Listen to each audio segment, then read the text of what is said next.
Dərsimiz Zəfər tarixi dərsində vətən müharibəsi haqqındadır. Biz bilirik ki, 2020-ci il 27 sentyabrda bizim qəhrəman ordumuz düşmən üzərinə əks hücuma keçmiş və işğal olmuş torpaqlarımızı azad etmişdir.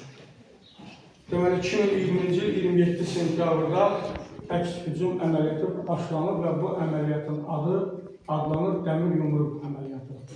Yəni, düşmənə elə bir zərbə vurulmalı idi ki, düşmən təslim olmalı idi. Belə də oldu.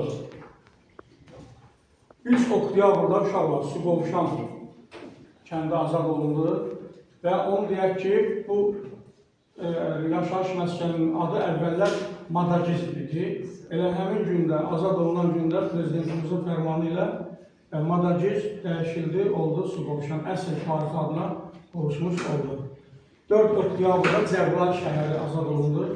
Cəbrayıl rayonunun bəzi kəndləri azad olunmuşdu, eyni zamanda şəhərin özü qalmışdı. Şəhər özü də 4 oktyabrda azad olundu, bu böyük bir qələbə idi. 9 oktyabırda Hadrut qəsəbəsi azad olundu. Hadrut qəsəbəsi düşmən üçün strateji bir məntəqə idi. Çünki orada düşmənin çoxlu silah-sursat anbarları var idi. Onlar özləri də inana bilmirdilər ki, yəni bu qəsəbəni əldən verə bilərlər. Amma bizim güclü, vətənpərvər ordumuz Hadrut qəsəbəsini düşməndən azad etdi. İnşallah 17 oktyabrda Füzuli şəhəri mərkəzi azad olundu. Yəni Füzuli rayonunun bəzi kəndləri var, hətta 1-ci Qarabağ müharibəsində də azad olunmuşdur. Məsələn, 1993-cü ilin sonu, 94-cü ilin əvvəllərində Horadiz əməliyyatı həyata keçirilmişdir. Füzuli rayonunun 22 dənə kəndi azad olunmuşdur. Horadiz qəsəbəsi də daxil olundu. 17 oktyabrda isə Füzuli şəhərinin özü azad olundu. Bu da çox böyük bir strateji qələbə idi. İnşallah 18 oktyabr Xudafərin körpüsü azad olundu. Xudafərin körpüsündə məhz bizim Azərbaycan Respublikasının bayrağı dalğalandı. Bilirsiniz ki, Xudafərin körpüsü qədim, belə deyək, orta əsrlərdə mövcud olan Şəddadilər dövlətinə aiddir. Xudafərin körpüsü neçənci ildə inşa olunmuş uşaqlar? 1027.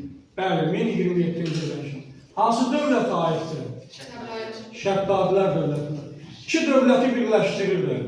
Bir Şəddadilər, bir də Rəvvadilər dövlətini birləşdirirdi. Hansı çayın üzərində idi? Ərəb çayın üzərində idi. Eyni zamanda hal-hazırda Cəbrayıl rayonunun ərazisi düşür. Xudafəri körpüsü.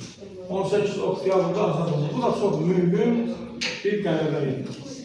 İnşallah 20 oktyabrda Zəngilan şəhəri azad olundu. Vaxtilə 1993-30 oktyabrda Zəngilan şəhəri işğal olunmuşdu. 20 oktyabrda da biz Zəngilan şəhərini azad etdik. 25 oktyabrda Qubadlı şəhəri azad olundu. Bu da çox böyük, mühüm bir qələbə idi. Artıq, necə deyərlər, düşmən artıq tükənirdi, bu hiss olunurdu. Bizim ordumuz Qarabağın ən dərin hissələrdə gedib çıxa bilmişdir. Və ən əsas məsələlərdən biri 8 noyabrda Şuşa şəhəri qəhrəman, şanlı ordumuz tərəfindən azad olundu. Necə deyərlər, prezidentimizin həmişə dediyi bir söz var idi, mütləq Şuşa azad olunmalıdır. Əgər Şuşa azad olunmasa, bizim bu işimiz məntiqi sona çatmaz. Mütləq və mütləq Şuşa azad olmalıdır və azad da olunur. Ümumiyyətlə düşmənin havadarları inanmırdılar ki, Şuşanı azad etmək olar. Amma bizim ordumuz bunu bacardı. Özü də düşmənin gözləmədiyi bir yerdən düşmənə zərbə vurmuş oldu. Hətta bu dünya döyüş hərb tarixinə düşmüş bir hadisədir ki, yəni sıldırım qayaların üzərində olan bir şəhər müasir dövrdə, müasir silahların olduğu bir dövrdə müdafiə oluna bilməli. Deməli, Azərbaycan ordusu tamamilə başqa bir hərbi taktiki gedişlə Şuşa şəhərini azad edə bilmişdir. Bu əsasən sızma əməliyyatıdır. Yəni, düşmənin görən tərəflərindən yox, meşələrdən, digər görünməz yerlərdən bizim ordumuz, xüsusən də 400 nəfərlik xüsusi hərbi təyinatlı dəstələr şəhərə daxil olub Şuşa şəhərini azad etmişdir. Hətta Şuşa şəhərinin daxil olması əlbəyaxa döyüşlər getmişdir. Yəni orada çox da silahdan istifadə olunmamışdır.